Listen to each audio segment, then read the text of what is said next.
네, 2022년 8월 10일 이정훈입니다. 저는 대한민국이 0.73%포인트 차이로 윤석열 후보를 대통령으로 뽑아준 거는 전 정권들이 너무 망쳐놓은 대한민국을 재정비하라라는 그러한 뜻으로 해석합니다. 거기에 대한 저항이 얼마나 거셌습니까? 더군다나 정권 교체까지 해야 됐기 때문에 굉장히 어려운 싸움인데 많은 사람들이 그 어려움을 뚫고 윤석열 후보를 뽑아준 거는 박정희, 전두환처럼 사생 결단의 의지를 갖고 대한민국을 재정비해라, 개혁해라, 혁명해라 그런 오다를 준 거라고 봅니다. 근데 지금 대통령이 취임하고 나서 한 100일 가까이 지났지만 윤석열 대통령이 한게 없죠. 한게 없는 상태에서 계속 지지율이 떨어졌는데 저는 지금 윤석열 정부에서 필요한 사람은 김창룡, 오제도 같은 사람이다 라고 판단합니다. 왜 그러냐? 대한민국이 지금 굉장히 헤매고 있는데 그걸 정리할 필요가 있다. 즉 대한민국에 들어와 있는, 대한민국에서 자생하고 있는 주사파 같은 세력들, 그 다음에 부정부패 세력을 잘라내는 작업을 윤석열 정부가 해야 되는데 그걸 안 하고 있다. 그래서 지지율도 떨어진다. 따라서 특히 중요한 거, 부정부패는 한동훈 법무부 장관 같은 검사들도 할 수 있지만 이 사상 문제, 대한민국을 어떤 친공화하는 세력을, 친공산화하는 세력을 막는 데 앞장서는 사람이 있어야 되는데 그러기 위해서는 김창룡과 오제도 같은 사람이 필요하다. 이 부분을 놓치고 있다는 것을 지적하고자 합니다. 김창룡에 대해서는 나이 많으신 분들은 아실 겁니다. 근데 한 60 이하의 사람들은 모를 겁니다. 한번 소개를 했는데 이 김창룡 씨에 대해서는 이런 전기가 나왔습니다. 숙명의 하이라루, 부제는 육군 특무부대장 김창룡 장군 비망록, 엮은 사람은 남정옥 씨는 군사편찬위원회에 육사 나오신 분일 겁니다. 남정옥 씨는 거기서 이제 박사하셨죠. 군사편찬위원회에서 쭉 활동하신 분인데 기본적으로 김창룡 씨가 남긴 메모를 가지고 비망록을 통해서 이 김창룡에 대한 뭐라고 해야 되나, 이거 비망록이죠. 전기는 아니고 책 냈습니다. 저 조금 읽어봤습니다. 이 김창룡 씨, 우리나라 대한민국 군은요 지금하고는 좀 반대입니다. 1945년 해방이 되고 1948년 건국이 되는 과정에서 국가가 만들어질 때 가장 중요한 건 군입니다. 군. 그래서 대부분 국가를 만든 사람들은 대개 무력을 통해서 합니다. 이성계도 그렇고 왕건도 그렇고 이렇게 새로운 나라를 만들 때는 무력으로 만들기 때문에 이 무력권, 이 통수권을 갖는 게 가장 중요한 일입니다. 그래서 대한민국이 정부를 만들 때 그 만드는 과정에서도 서로 많은 세력이 군을 만들려고 애를 썼는데 그런 과정을 거치면서 조선경비대가 만들어지고 해안경비대가 만들어졌다가 그것이 각각 육군과 해군으로 건국 이후에 우리가 이제 정부 세운 거는 48년 8월 15일 세우는데 9월인가 10월쯤에 뭐 군에 관한 법을 만들면서 조선경비대는 육군, 해안경비대는 해군 이렇게 하면서 이제 군이 만들어지죠. 이렇게 군이 만들어질 때 참 특이하게 경찰에는 일본은 우리를 병합하고 있을 때 공산주의에는 굉장히 반대했습니다. 그래서 그 공산주의자를 담는 게 일본의 경찰이었거든요. 그런 일본 경찰 밑에서 일을 했던 조선인들이 새로운 대한민국의 경찰이 되면서 그쪽에는 반공주의자들이 많이 들어갔어요. 대신에 일본 경찰에 경험을 한 사람들이 많이 들어갔지만 반공주의자들이 많이 들어갔습니다. 반대로 이 경찰이라는 조직은 일제 때도 있었죠. 근데 우리 군이라는 조직은 일제 때 없었습니다. 우리 군의 뿌리라고 할 수 있는 게 비슷한 게 중국에 있었던 임정이 유지했던 광복군 정도밖에 없었거든요. 나머지는 뭐 다 와해가 되고 없습니다.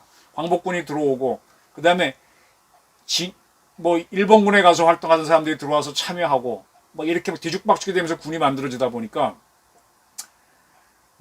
새로 군이 뿌리 없이 만들어지다 보니까 좌파들이 많이 들어갑니다. 그래서 그러니까 건국의 과정, 해방 전후하고의 과정에서 군부는 붉은색이 많고 이 경찰은 상대적으로 반공 세력이 많습니다. 그래서 이제 그런 갈등이 터져 나오는 것이 이 경찰이 반공이니까 그 경찰 세력을 공격했던 것이 누굽니까? 제주도에서의 공산 세력이죠. 그래서 거기서 터져 나오는 게 제주 4.3 사건이 되는 겁니다. 나중에 경찰이 공격당하니까 군이 추가로 들어갔는데 군 안에서 있었던 공산주의자들이 그 대대장을 쏴 죽이고 또 저쪽에 공산군에 합류하고 하면서 막 군이 와해가 되죠. 그래서 추가로 투입되려고 여수에 있던 14연대를 투입하는데 거기서 또 지창수가 반란을 일으킵니다. 공산 세력이. 거기에 합세한 세력들이 제주도에 안 가고 지리산에 올라가 싸우면서 저항하면서 그게 최초의 뭐 일종의 구빨지가 되는 거죠. 그렇게 군에 붉은 세력이 많았는데 이게 48년 정부 만들기 직전에 다 터지는 사건들입니다. 48년 대한민국 정부를 만들기 위해서 50선거를 하는데 50선거에 반대해서 일어난 게 제주 4.3 사건. 그 4.3 사건을 진압하기 위해서 정부는 일단 만들고 난 다음에 그해 10월 달에 추가로 들어가는 여수 14연대에서 일어난 반란 그 공산 세력이 일으킨 사건이 여순 사건. 그러니까 지금 우리 군에는 굉장히 붉은 세력이 많았는데 이 여순 사건을 겪으면서 이 군에 있는 좌파를 척결해야 된다 그러면서 척결이 들어가죠. 그때 했던 분이 뭐 백선엽 씨, 그 다음에 제가 그분은 원스타로 제대했는데 나중에 목사가 되신 분인데 젊은 기자들에 만나서 이야기한 적이 있습니다. 그런 분들 이렇게 군에서 좌파를 자르죠. 그때 이제 걸려들었던 우리 군의 좌파 중에 한 명이 박정희였죠. 박정희. 근데 박정희는 그때 잡혀갖고 전향을 하죠. 전향을 하고 그리고 이제 사형을 검찰로부터 이제 군 검찰로부터 구형받았다가 선고는 안 받고 면제가 되면서 군무원으로 있다가 전쟁이 일어나니까 다시 군에 복귀해서 소령으로 복귀해서 싸우다가 나중에 이제 투스타로 상태에서 5.16을 일으키고 대통령이 되는 거죠. 네. 그래서 우리 군에 굉장히 붉은 세력이 많았습니다. 4.3 그 다음에 여순 사건을 계기로 우리 군의 붉은 세력을 잡지 않았으면은 6.25 때 우리는 인민군한테 졌을 거예요. 우리 군에서 반란이 나서 인민군을 환영했을 테니까. 근데 그때 많이 잡았기 때문에 6.25 때 살아남은 거죠. 그리고 나서도 우리 군에 이상한 세력들이 많았는데 그 세력들을 6.25 전쟁 중에도 그렇고 철저하게 잡은 사람이 이 김창룡 특무부대장입니다. 특무부대라고 하면 지금은 육해공군이 통합돼서 기무사령부인데 옛날엔 육군의 특무부대라고 그랬죠. 해공군에는 별도의 특무부대 같은 게 있었고요. 특무부대가 그 후에 이름을 뭐로 바꾸다가 보안사가 됐다가 기무사로 바뀌게 되는 겁니다. 군에서의 간첩 조직을 막는 그 부대장을 했던 사람입니다. 이 숙명의 하이라루는요. 중국과 러시아 국경에 가게 되면 만추리라고 하는 유명한 지역이 있는데 그 옆에 하이라루, 중국 발음입니다. 그 지명입니다. 이 김창룡 씨는 일본군에 들어갔습니다. 일본군에 들어가서 일본군 헌병대에 있으면서 그때는 하이라루가 한자로는 헤라포라고 하는 데인데 거기에서 이 양반이 이제 일본군 헌병으로서 완전히 변복은 민간복을 입고 거기에서 이제 러시아에 감화된 공산주의자들이 활동하는 거를 자기가 잠복하면서 체포하게 되는 거죠. 근데 체포는 해서 큰 공을 세웠는데 일본군으로도 공을 세운 겁니다. 근데 일본이 패망하니까 그리고 이제 소련군이 들어오고 중국이 공산화되니까 도망쳐 나오죠. 나와갖고 이제 그 다음에 한국군이 만들 때 들어와서 거기서 여러 가지 일을 겪으면서 철저하게 반공 투사가 되는 그런 사람입니다. 함경도 사람일 겁니다. 함경도. 제가 책을 대충 읽는 버릇이 있어서 함경도 출신이 맞을 거예요. 함경도 영흥이네요. 영흥이면 옛날 이성비가 머물렀다고 알려진 곳인데 저는 동의하지 않지만 하여간 그쪽입니다. 함경도 사람들이 상당히 거세죠. 그래서 김창룡 씨가 6.25를 치르고 난 다음에도 우리 군부에 있던 좌파들을 잡아가는 과정. 그래서 큰 역할을 하고 또 그리고 이제 함경도 군벌을 대표하는 함경도 군벌은 정일권 씨, 김창룡 이렇게 되고 평안도 군벌은 백선엽 씨, 김백일 아마 이렇게 될 겁니다. 그 다음에 이제 이제 남쪽 군벌은 이형근 씨, 대전 사람이죠. 뭐 그렇게 되죠. 우리나라 군의 3대 군벌이. 근데 6.25 직후에, 해방 직후에, 6.25 직후에 우리 군에는 이북 출신들이 굉장히 많았는데 이분들이 굉장히 반공투사입니다. 그래서 공산 세력을 많이 잡았는데 결국은 이 사람이 너무 많이 잡다가 군대 파벌 싸움도 있고 해서 암살돼서 죽죠. 김창룡에 대해서는 나쁜 의견도 굉장히 많습니다. 근데 김창룡이라는 사람이 없었으면 우리 군이 월남군처럼 좌경화될 수도 있습니다. 지금 우리 군이 상당히 허약하고 기밀도 세고 그렇습니다. 지금 우리 군에서 필요한 사람은 한 번쯤은 우리 군에 주사파가 있을 수도 있어요. 이런 사람이 필요합니다. 오제도 검사는 평안도 사람입니다. 역시 우리나라 반공투사는 대부분 월남한 사람들이 열심히 싸웠어요.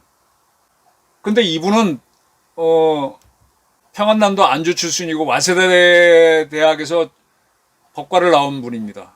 그리고 신의주 지방법원 검사국에서 시작해서 이제 하다가 검사가 된 사람인데 상당히 반공투사죠. 그리고 지금도 있지만 우리 북한연구소라고 있거든요. 거기 저는 뭐 거기 옛날에 자주 가서 북한 정보를 많이 얻고 김일성에 대한 공부를 하고 있었는데 그 북한연구소를 만드신 분이죠. 이분이 검사로 있으면서 굉장히 많은 이 좌파들을 잡았었죠. 근데 이분이 재밌는 게 흥미로운 게 굉장히 반공 인사지만은 보도연맹 학살 사건은 잘못된 거다 라고 증언을 했습니다. 지금 많은 사람들이 잘못 알고 있는 게 이승만 박정희가 좌파들을 잡았다고 그러지만 아닙니다. 그분들도 물론 같은 노선을 갔지만 앞장서서 했던 사람은 오제도 검사 또는 김창룡 특무부대장 이런 사람들이었습니다. 오제도 검사는 그래서 이제 이 뭐 좌파적인 활동을 했던 사람들은 오제도를 굉장히 미워하는데 오제도 씨가 있었기 때문에 우리 사회에서의 좌파들을 굉장히 잡은 면이 있습니다. 자, 이제부터 본론으로 돌아가겠습니다. 지금 문재인 정권을 겪고 대한민국이 윤석열 정부를 맞으면서 우리가 굉장히 힘들었던 게 문재인 정권의 친북 노선이었잖아요. 북한하고 이제 말은 민족주의죠. 근데 북한은 민족주의로 짝짝한 뜻이 없죠. 자기는 혼자 살고 싶고 우리는 먹고 싶은 거지. 근데 그게 될 거라고 기대하면서 북한이 뭘 잘 주자. 주사파 출신들 뭐 임종석이니 뭐 너무 많았지 않습니까? 통일부 장관 했던 누굽니까? 고대 출신 뭐 등등. 그런 자들이 계속 뭐 이렇게 하다 보니까 이게 지금 너무 뭐가 엉망이 되어서 정리가 안 됩니다. 그리고 이제 막 퍼주기 문제. 이번에 강남역 일대의 물난리를 쭉 보게 되면은 원순 시장에 대한 비판이 많이 나오죠. 제가 서울을 중심으로 이렇게 정치 행위를 보게 되면 이명박 대통령은 확실히 그랬어요. 그 양반은 이 도시라고 하는 거는 계속 리뉴얼, 발전돼 나가야 된다. 안 그러면 슬럼화 되거든요. 개발해놓고 한 30년 지나다 보면 이게 자꾸 슬럼화 돼서 도시가 컴컴해집니다. 그래서 재개발을 해야 돼요. 지금 여러분들 저기 미국의 뉴욕이나 런던 같은 데 가보시면은 재개발 안 해갖고 우리보다 훨씬 더 지저분한 데 많이 보지 않습니까? 근데 싱가포르나 우리 강남 가보면 화려하잖아요. 자꾸 재개발을 해야 됩니다. 그러니까 이명박 대통령 같은 경우에는 이 주거 환경을 바꾸고 경제를 바꾸는 게 시민 의식을 높인다 보고 뉴타운이라고 하는 걸 추진했지 않습니까? 달동네를 새로운 아파트촌으로 바꾸고 이렇게. 근데 재밌는 건 그렇게 아파트촌만 되면은 전부 다 보수파가 득세를 하고 그쪽 쉽게 말하면 국힘당 의원들이 당선된다는 겁니다. 그래서 민주당에서는 그걸 계속 반대합니다. 그래서 내세우는 게 뭐냐면 골목 상권 지키기, 골목이 좋습니다 라고 하면서 기존 상권들을 이용 많이 하도록 노인들한테 목욕 이용권 나눠주고 하면요, 기존 사람들이야 좋죠. 그 사람들은 되게 월세 내고 그 사업을 하는 사람들인데 그거 다 재개발한다고 뜯기면 갈 데가 없지 않습니까? 땅 있는 사람들이 아파트 생기면 좋겠지만, 그러니까 그분들이 좋아하고 또 돈 나눠주니까 와서 이용하니까 좋죠. 그렇게 하게 되면 다 민주당 표가 나온다는 거잖아요. 그러니까 이 도시를 재개발하는 문제를 민주당 정권은 안 합니다. 그 상태에서 계속 그렇게 냅두면은 지난 그 지방선거처럼 서울시 국회의원 110명 중에 100석이 거의 민주당으로 나오고 뭐 이렇게 가버리는 겁니다. 시간이 한참 지나다 보면 아 이게 아니구나 다시 보수로 오긴 하지만 상당히 이렇게 대가를 치른 다음에 오는 거죠. 그러니까 이제 저도 이제 한때 강남역 일대에 산 적이 있는데 거기는 역삼동 쪽이 높아요. 또 이쪽도 높아가지고 물이 비가 오면 다 일로 흘러내립니다. 평소에는 그 정도 물이 다 내려보내지는데 워낙 단시간 내에 많은 비가 오면 이게 못 빠져나가서 침수가 됩니다. 서울 광화문 일대도 그랬었습니다. 근데 서울 광화문 일대도 마찬가지인데 다 도로 포장을 했잖아요. 시멘트 바르고 아스팔트 했잖아요. 그 비가 내리면 이게 하수구로만 빠지는데 하수구는 드문드문 있으면은 물이 미처 못 빠지면은 아스팔트 위에 물이 이만큼 쌓이면서 하늘에 계속 비가 오니까 물이 자꾸 높아지는 거죠. 10년 전인가 한번 그 물들이 동아일보 본사 건물을 비롯한 그 주요 건물들 지하로 다 들어와서 지하 주차장에 차들이 둥둥 떠다닌 적이 있습니다. 그런 물난리를 치르고 난 다음에 광화문 일대에 하수도를 더 많이 뚫고 그 하수도를 큰 관을 해서 청계천으로 빠지게 했습니다. 그 다음부터 광화문에서는 이제 물난리가 없어졌는데 그때 강남역 일대도 그런 피해를 봤는데 그래서 그 대형 하수관을 묶고 하수시설을 하자 그랬는데 그걸 못하게 한 게 박원순 시장이라는 거잖아요. 그 비용 갖고 오히려 지역 상권 나눠주고 골목경제 살리기자. 그러면 자기 표 올라가지. 그러다 이번에 착살난 겁니다. 이게 좌파적 생각입니다. 이렇게 어떻게 보면 참 인간적이지만 좌파들이 인간적이거든요, 원래. 그렇지만 결국은 도시를 발전시키지 못하는 거. 이게 이제 주사파들하고 그 다음에 뭐 좌파들하고 막 섞여 있다 보니까 대한민국이 막 계속 덫에 걸리는 겁니다. 이걸 한번 정리해 줄 필요가 있어요. 부정부패 문제하고. 이런 거를 하라고 윤석열 정부를 뽑아줬거든요. 사상적으로 대한민국은 자유민주주의 체제로 가야 되는데 그걸 막고 있는 교묘한 세력. 그 다음에 부정부패 문제. 교묘한 부정부패. 이 지역상권 나눠주다 보면 거기에 부정부패가 생깁니다. 네, 서로 나눠먹게 하려고.